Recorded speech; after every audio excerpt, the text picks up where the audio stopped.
Hello students, मैथमेटिशिया में आपका स्वागत है। आज हम 10वीं क्लास का पहला चैप्टर वास्तविक संख्याएं डिस्कस करने जा रहे हैं।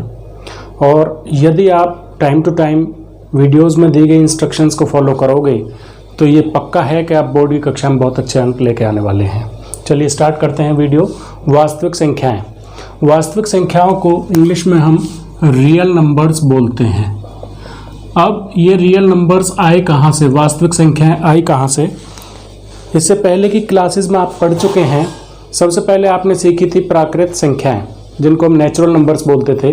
और जो प्राकृत संख्याएं होती थी वो 1 से शुरू होके और इस तरह अनंत तक चली जाती थी, जिनको आप बोलते थे प्राकृत संख्याएं। और इंग्लिश में आप इनको बोला जाता है नेचुरल नंबर्स। ये आप पढ़ चुके हैं। इसके ऊपर सारे ऑपरेशंस, इनको जमा करना, गुना करना, भाग करना आप सभी जानते हैं। उसके बाद फिर आई पूर्ण संख्याएं। पूर्ण संख्याएं जिनको हम होल नंबर्स बोलते हैं। और ये क्या होता है, इनमें प्राकृत संख्याओं में यदि मैं 0 को और शामिल कर लूं तो वो बन जाती हैं आपकी पूर्ण संख्याएं। इसका मतलब प्राकृत संख्याओं में सबसे छोटी संख्या 1 होती थी, पूर्ण संख्याओं में सबसे छोटी संख्या 0 हो गई। फिर उसके बाद आए पूर्णांक। और पूर्णांक जो होते हैं वो 2 तरह के होते हैं, धनात्मक पूर्णांक पॉजिटिव इंटीजर्स और ऋणात्मक पूर्णांक जिनको हम कहते हैं नेगेटिव इंटीजर्स। ये पूर्णांक क्या होते हैं?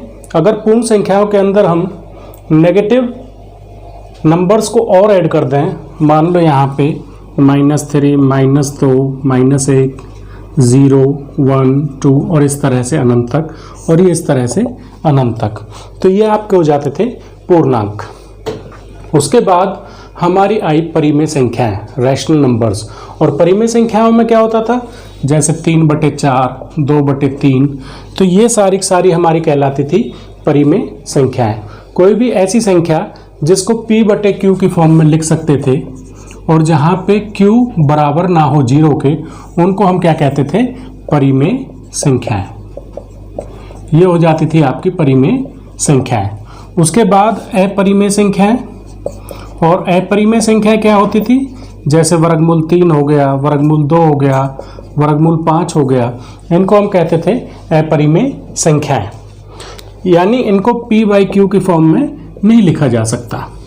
तो इस तरह से ये हमारी नंबर थ्योरी है जो हम करते आए हैं। उसके बाद अगर मैं, अब देखिए यहाँ पे अगर नेचुरल नंबर्स को ले लिया जाए, उसके बाद प्राकृत संख्याएं ये होगी। सारी की सारी प्राकृत संख्याएं पूर्ण संख्याएं होती हैं। क्या होती हैं? पूर्ण संख्याएं होती हैं। और जो सारी की सारी पूर्ण संख्याएं होती हैं वो पूर्णांक भी होती हैं। उसके बाद फिर आपके आगे परिमेय संख्याएं और अपरिमेय संख्याएं। अब जो वास्तविक संख्याएं, जो हमारे ये चैप्टर है, वास्तविक संख्याएं क्या होती हैं? वास्तविक संख्याओं का मतलब हो गया कि अगर आप परिमेय संख्याओं को मिला दें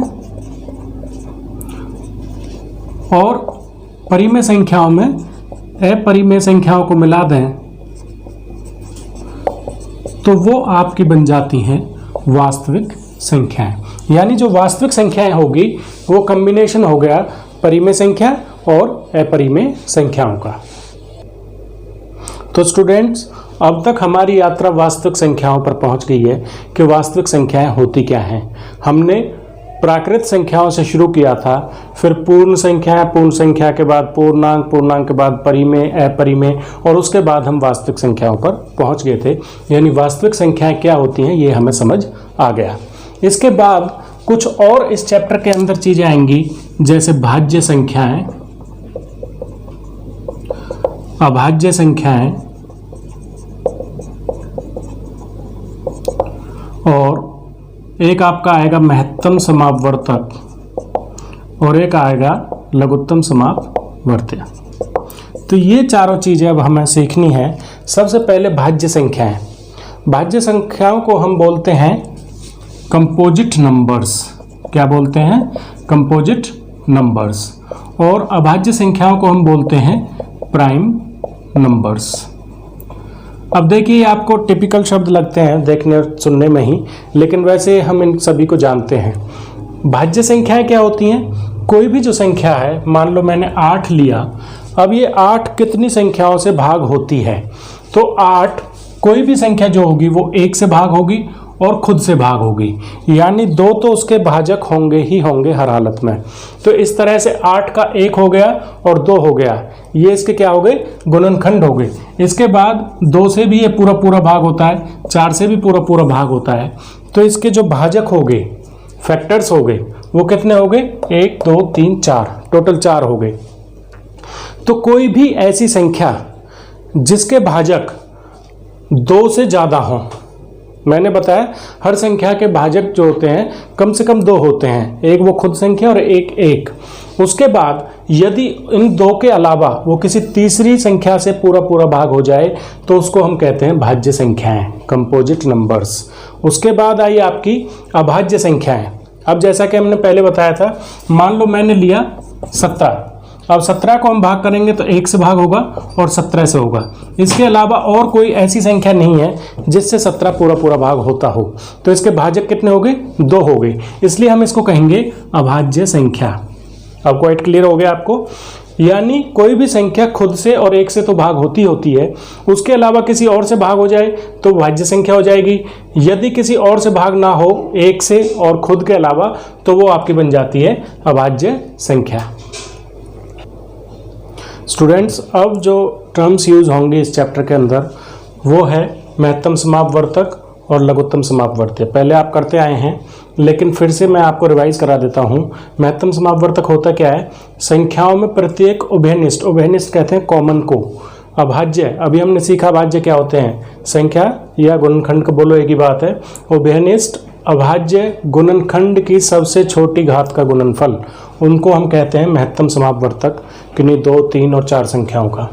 उसके बाद लघुत्तम समापवर्त्य, संख्याओं में संबद्ध प्रत्येक अभाज्य गुणनखंड की सबसे बड़ी घात का गुणनफल।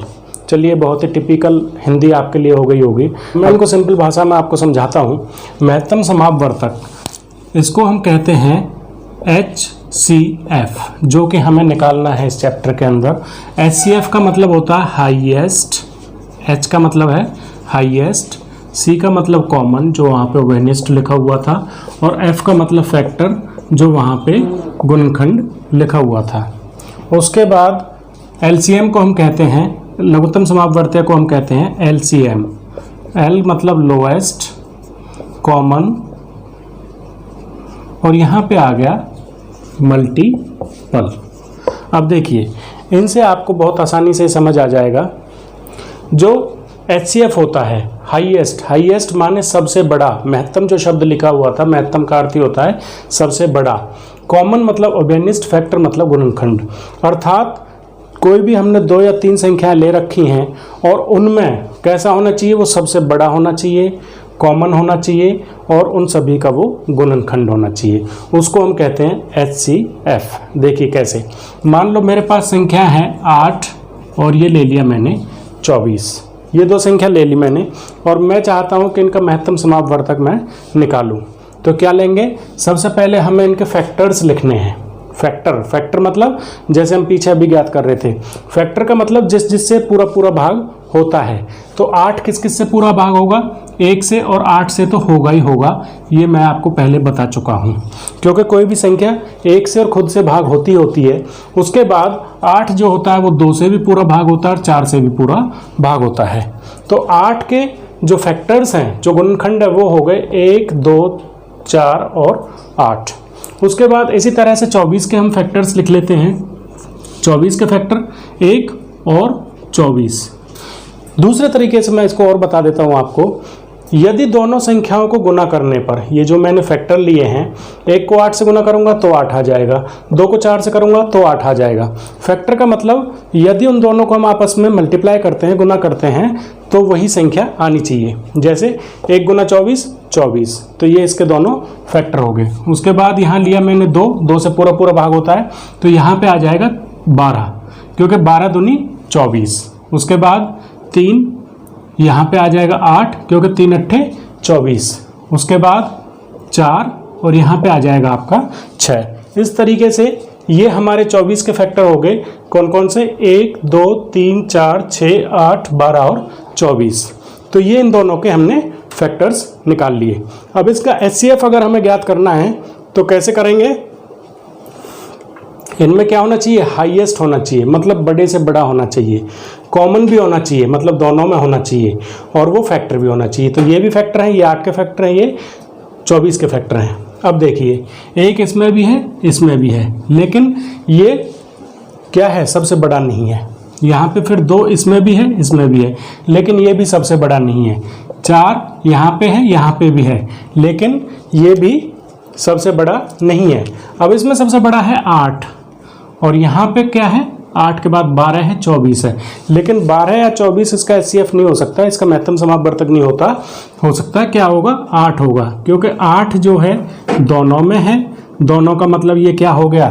फैक्टर हो गया।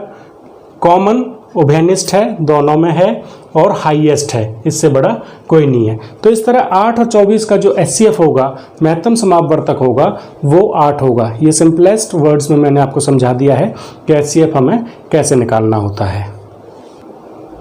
अब आता है स्टूडेंट्स लघुत्तम समापवर्तीय, जिसको हम LCM बोलते हैं। L का मतलब मैंने बताया था आपको लोएस्ट, C का मतलब कॉमन, M का मतलब मल्टीपल। अब पहले तो आया था F, क्या आया था? HCF, और इसमें आ गया LCM। ये हो गया, इसको हम कहते हैं मल्टीपल। मल्टीपल को हिंदी में कहते हैं हम गुणज। क्या बोलते हैं? गुणज। और फैक्टर को हम बोलते हैं गुणनखंड। तो पहले हमने उनके संख्याओं क्या निकाले थे? गुणनखंड निकाले थे। अब जब लघुत्तम समापवर्तीय की बात होगी तो मल्टीपल की बात करेंगे। मल्टीपल का मतलब हमें क्या निकालने? उनके गुणज निकालने होते हैं। तो मान लीजिए मैं वही दो संख्या ले लेता हूँ 8 और 24, और मान लो मुझे इनका लघुत्तम समापवर्तीय निकालना है, तो मुझे क्या लिखने पड़ेंगे? इनके मल्टीपल लिखने पड़ेंगे, यानी गुणज लिखने पड़ेंगे। और गुणज कैसे लिखेंगे? इनका पहाड़ा लिख लो सीधा, 8 16 24 32 40, और इस तरीके से।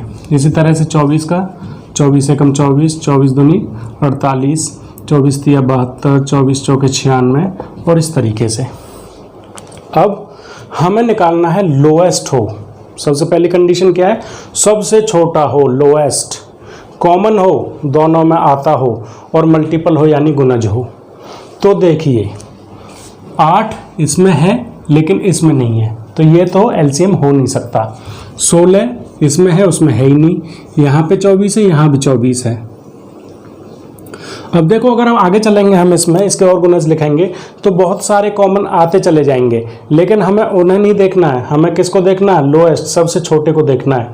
तो इस तरह से 8 और 24 का जो लघुत्तम होगा, लघुत्तम समापवर्तीय कितना आ जाएगा? 24 आ जाएगा। छोटी कक्षाओं में आप सीख चुके हैं इनको निकालना, तरह तरह के मेथड होते हैं।